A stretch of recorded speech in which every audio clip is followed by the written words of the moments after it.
कृष्ण ने कैसे तोड़ा सत्यभामा का अहंकार, तुला भार की अद्भुत कथा। श्री कृष्ण की पत्नियों में से एक थी सत्यभामा।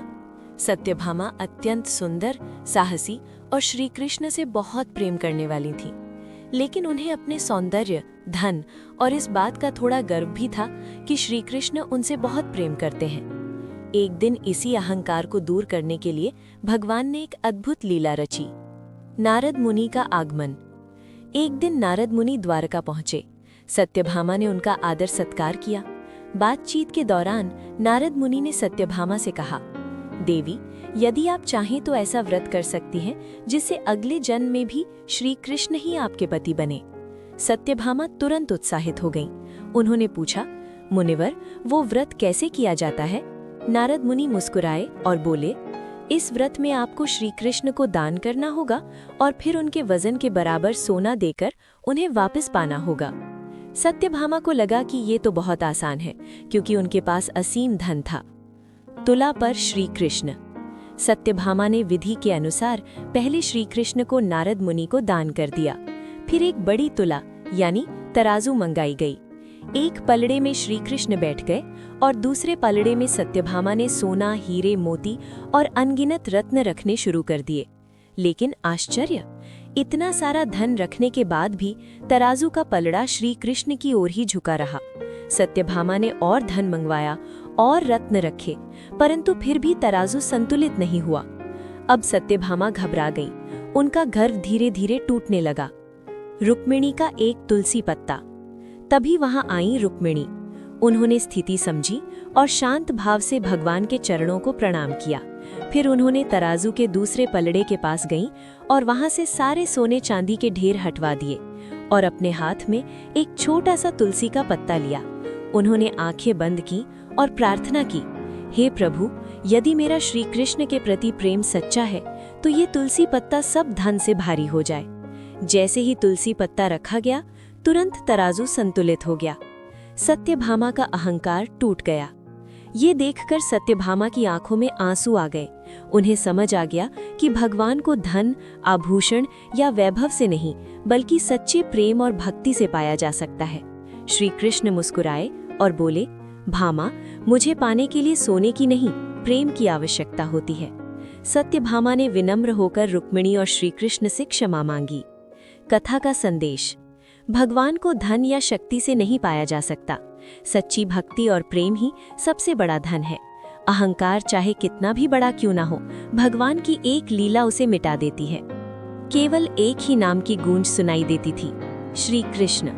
द्वारिका का हर प्राणी जानता था कि ये वही कृष्ण है जिन्होंने अत्याचारियों का नाश किया, धर्म की स्थापना की और प्रेम का मार्ग दिखाया। उनकी रानियों में एक थी अत्यंत सुंदर, तेजस्वी और गर्व से भरी हुई रानी, सत्यभामा। सत्यभामा श्री कृष्ण से अत्यंत प्रेम करती थी, लेकिन उनके मन के किसी कोने में ये विश्वास भी बैठ गया था कि कृष्ण उनसे सबसे अधिक प्रेम करते हैं। धीरे धीरे यही विश्वास अहंकार में बदलने लगा। नारद मुनि का आगमन। एक दिन द्वारिका के राजमहल में वीणा की मधुर ध्वनि गूंजी। ये थे देवताओं के दूत, लीला के प्रेरक नारद मुनि। सत्यभामा ने उनका बड़े आदर सत्कार किया। बातचीत के दौरान नारद मुनि ने सत्यभामा से कहा, देवी, यदि आप चाहें तो ऐसा व्रत कर सकती हैं जिससे अगले जन्म में भी श्री कृष्ण ही आपके पति बने। सत्यभामा तुरंत उत्साहित हो गईं। उन्होंने पूछा, मुनिवर, वो व्रत कैसे किया जाता है? नारद मुनि मुस्कुराए और बोले, इस व्रत में आपको श्री कृष्ण को दान करना होगा और फिर उनके वजन के बराबर सोना देकर उन्हें वापस पाना होगा। सत्यभामा को लगा कि ये तो बहुत आसान है, क्योंकि उनके पास असीम धन था। श्री कृष्ण का दान। अगले दिन द्वारिका के राज प्रांगण में एक विशाल तुला यानी तराजू लगाई गई। सत्यभामा ने विधि के अनुसार श्री कृष्ण को नारद मुनि को दान कर दिया। फिर एक पलड़े में बैठ गए श्री कृष्ण और दूसरे पलड़े में सत्यभामा ने सोना, हीरे, मोती और अनगिनत रत्न रखने शुरू कर दिए। लेकिन एक अजीब बात हुई। इतना सारा धन रखने के बाद भी तराजू का पलड़ा श्री कृष्ण की ओर ही झुका रहा। सत्यभामा ने और धन मंगवाया। महल के खजाने खोल दिए गए।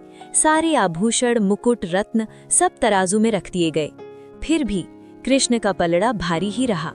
अब सत्यभामा के चेहरे का गर्व धीरे धीरे डर में बदलने लगा। उनकी आंखों में चिंता उतर आई। रुक्मिणी का आगमन। उसी समय वहां आई कृष्ण की दूसरी रानी रुक्मिणी। उन्होंने शांत भाव से पूरी स्थिति देखी। सत्यभामा लगभग रोने लगी थीं। उन्होंने कहा, बहन, मेरे सारे रत्न भी कृष्ण के बराबर नहीं हो पा रहे। रुक्मिणी मुस्कुराईं। उन्होंने भगवान के चरणों में प्रणाम किया, फिर तराजू के दूसरे पलड़े के पास गईं। उन्होंने वहां से सारे सोने चांदी के ढेर हटवा दिए और अपने हाथ में एक छोटा सा तुलसी का पत्ता लिया। उन्होंने आंखें बंद की और प्रार्थना की, हे प्रभु, यदि मेरा श्री कृष्ण के प्रति प्रेम सच्चा है तो ये तुलसी पत्ता सब धन से भारी हो जाए। और जैसे ही तुलसी पत्ता रखा गया, तुरंत तराजू संतुलित हो गया। चमत्कार! जैसे ही तुलसी पत्ता रखा गया, पूरा राज दरबार स्तब्ध रह गया। एक छोटा सा तुलसी का पत्ता सारे सोने चांदी से भारी हो गया। सत्यभामा का अहंकार टूट गया। ये देखकर सत्यभामा की आंखों से आंसू बहने लगे। उन्हें समझ आ गया कि भगवान को धन से नहीं, सच्चे प्रेम और भक्ति से पाया जा सकता है। श्री कृष्ण मुस्कुराए और सत्यभामा की ओर देखकर कहा, भामा, मुझे पाने के लिए सोने की आवश्यकता नहीं होती, मुझे केवल प्रेम चाहिए। सत्यभामा तुरंत रुक्मिणी के चरणों में गिर पड़ी और बोली, बहन, आज मैंने जान लिया कि सच्चा प्रेम क्या होता है। कथा का संदेश: इस अद्भुत लीला से भगवान ने संसार को सिखाया, धन और वैभव से भगवान को नहीं पाया जा सकता। भक्ति और प्रेम सबसे बड़ा धन है। अहंकार चाहे कितना भी बड़ा क्यों न हो, भगवान की एक लीला उसे मिटा देती है।